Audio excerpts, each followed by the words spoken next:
सोनम वांगचुक की पत्नी supreme court में पहुंच गई है।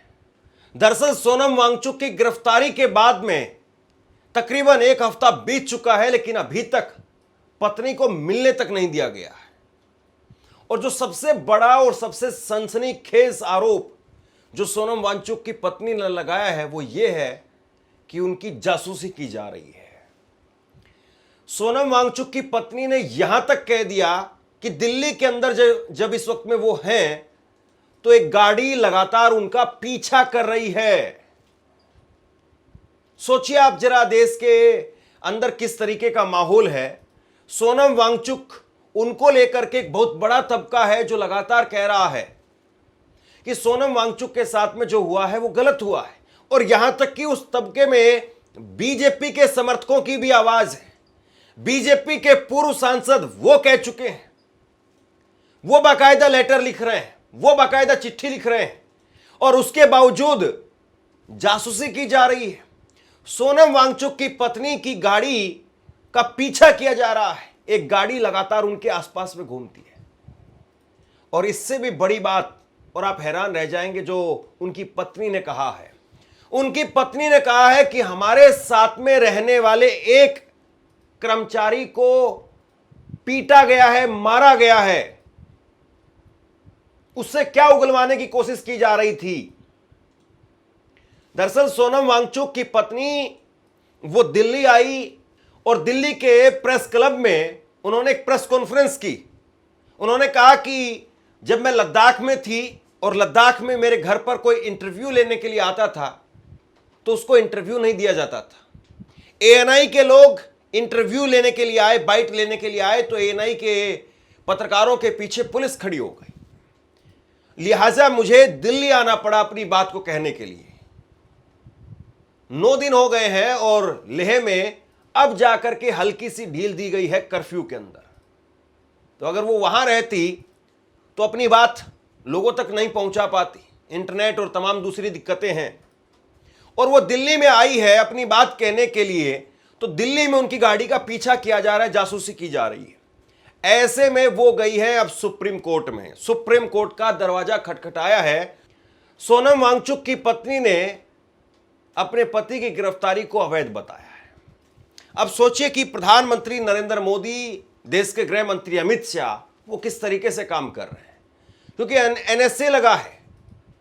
सोनम वांगचुक पर एनएसए लगाया गया, रासुका लगाई गई, और उसके बाद में उनको जोधपुर की जेल में डाल दिया गया है। लेकिन अभी तक वो उनकी पत्नी की तरफ से कहा गया है कि हमें डिटेंशन की कॉपी तक नहीं मिली है। दरअसल अगर किसी पर सामान्य तौर पर कोई मुकदमा दर्ज होता है तो एफआईआर होती है, और एफआईआर के बाद में आपको एफआईआर की कॉपी दी जाती है, और ये कानूनन आपका हक है कि आप अपनी एफआईआर की कॉपी प्राप्त कर सकते हैं।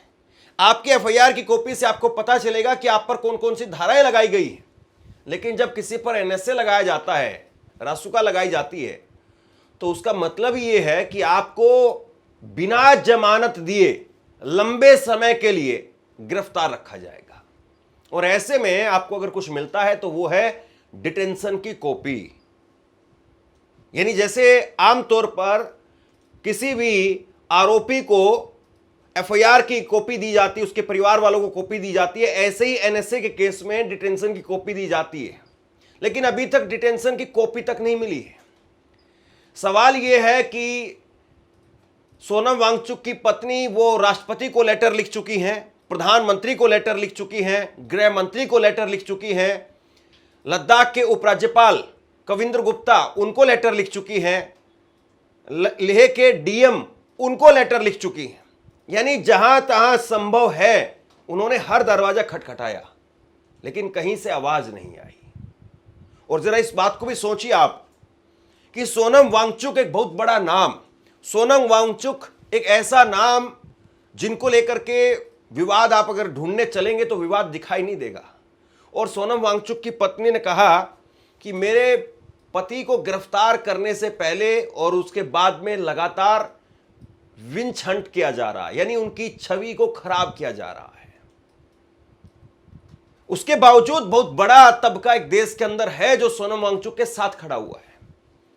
अभी मुक्तेश्वरानंद सरस्वती उन्होंने भी खुल करके कहा इस बात को कि सोनम वांगचुक को रिहा किया जाना चाहिए। बीजेपी के लद्दाख के सांसद वो कह चुके हैं कि सोनम वांगचुक को जिस तरीके से गिरफ्तार किया गया है वो ठीक नहीं है। लेकिन आप सोचिए कि उसके बावजूद एक्शन नहीं दिखाई दे रहा है। और उसके बाद में आप सोचिए कि अगर किसी और व्यक्ति पर एनएसए लग जाए तो उसकी कहां सुनवाई होगी, उसके बारे में कहां कुछ पता चल पाएगा। और देश में क्या एनएसए सोनम वांगचुक पर लगना चाहिए, इसमें भी अपने आप एक बड़ी जो है बहस खड़ी हो गई है। लेकिन सवाल फिर वही कि इस सबके बावजूद सोनम वांगचुक की पत्नी की जासूसी कौन करवा रहा है? किसको सोनम वांगचुक की पत्नी की जासूसी से फायदा होगा? क्या देश की राजधानी में दिल्ली में एक महिला, उनके पति ने आपके हिसाब से कुछ गलत किया, आपने उठा करके एनएसए लगा दी, जोधपुर की जेल में डाल दिया। अब उनकी पत्नी को जासूसी के जरिए कौन परेशान कर रहा है? और यहां तक कि उनके एक कर्मचारी को उठा करके मारपीट करने का मतलब क्या है? क्या उगलवाना चाहते थे या क्या बुलवाना चाहते हैं? कई बार ऐसा होता है कि कुछ उगलवाना होता है कि ये बात बताओ वो कहां गई थी, ये बताओ कि वो किस किस से मिली थी। और कई बार कुछ बुलवाना होता है। जासूसी का मतलब क्या है? जासूसी का मतलब या किसी को मारने पीटने का मतलब तो यही है कि कुछ ऐसा बुलवाना कि ये कह दो कि सोनम वांगचुक की पत्नी वो फला पार्टी के फला नेता से मिलने के लिए गई थी, ताकि ये एस्टैब्लिश किया जा सके कि देखिए लेह लद्दाख में जो कुछ हुआ उसके पीछे फला पार्टी का ही हाथ है। तो क्या ये सब कुछ चल रहा है? क्या कहा है सोनम वांगचुक की पत्नी ने, जरा देखिए, क्योंकि ये बहुत सीरियस चार्ज है जब वो कह रही हैं कि मेरी जासूसी करवाई जा रही है।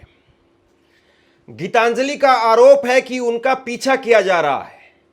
अगमो ने एएनआई को बताया कि दिल्ली में हर जगह मेरा पीछा किया जा रहा है, मैं जहां भी जाती हूं एक कार मेरा पीछा करती है। हमारे साथ में मिलकर के काम करने वाले एक कर्मचारी को हिरासत में लिया गया है, उसे पीटा जा रहा है और मानसिक और शारीरिक रूप से प्रताड़ित किया जा रहा है। यह देश के लोकतंत्र में किस तरीके से हजम किया जा सकता है?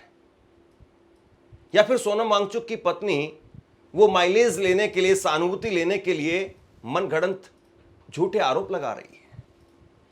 देश की एजेंसियों को बताना चाहिए कि आखिरकार कौन है जो उनकी गाड़ी का पीछा कर रहा है। और सोनम वांगचुक की पत्नी गीतांजलि वो भी कोई साधारण इंसान नहीं है। ऐसा नहीं कि कोई सामान्य महिला है, वो भी काफी पढ़ी लिखी महिला है, बुद्धिजीवी हैं। और उन्होंने प्रेस कॉन्फ्रेंस की थी, राष्ट्रपति को, प्रधानमंत्री को, गृह मंत्री को, सबको चिट्ठी लिखी और उन्होंने कहा कि सोनम वांगचुक अपने देश के लिए तो छोड़िए, किसी के लिए भी खतरा नहीं हो सकते हैं। 2 अक्टूबर को उन्होंने सोशल मीडिया एक्स पर लिखा कि क्या भारत सचमुच आजाद है? 1857 में 24,000 अंग्रेजों ने महारानी के आदेश पर 30 करोड़ भारतीयों पर अत्याचार करने के लिए 1,35,000 भारतीय सिपाहियों का इस्तेमाल किया।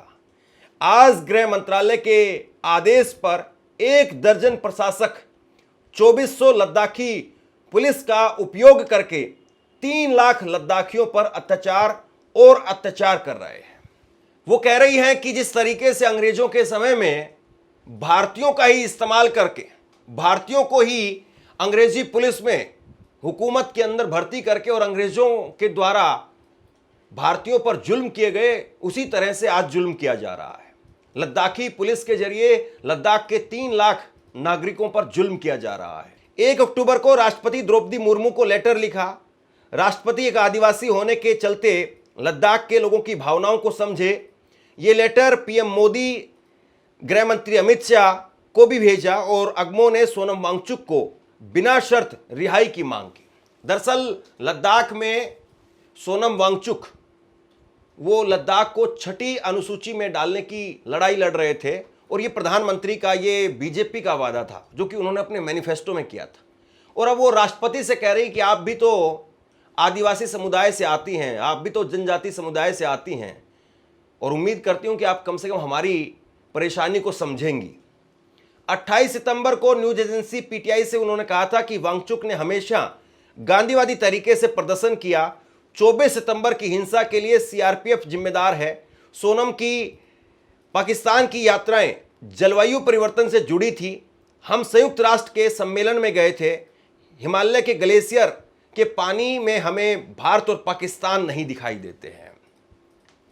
लद्दाख में, लेह में अभी भी कर्फ्यू के हालात हैं। 9 दिनों के बाद में थोड़ी सी वहां पर ढील जरूर दी गई है, लेकिन सोनम वांगचुक की पत्नी ने कहा कि सोनम वांगचुक को तो लद्दाख से जोधपुर भेज दिया गया, लेकिन अभी भी 56 लोगों को गिरफ्तार किया गया था और उसमें से 56 में से 30 अभी भी अलग अलग जेलों में बंद है। तो एक तरीके से आप ये कहिए कि लद्दाख में जो कुछ हुआ या सोनम वांगचुक के साथ में 26 सितंबर को जो कुछ हुआ, उसके बाद में अब ये लड़ाई किस तरीके से आगे बढ़ेगी, इसको लेकर के उनकी पत्नी वो कमर कसती हुई दिखाई दे रही है। अब देखना यह है कि सुप्रीम कोर्ट इस मामले में क्या फैसला लेता है। सुप्रीम कोर्ट क्या वाकई कोई उम्मीद के किरण के तौर पर सोनम वांगचुक के लिए सामने आएगा, या फिर अभी सुप्रीम कोर्ट इस मामले को सुनने से इनकार कर देगा। आप क्या सोचते हैं नीचे कमेंट बॉक्स में लिख करके जरूर बताइए। इस खबर को शेयर कीजिए। धन्यवाद।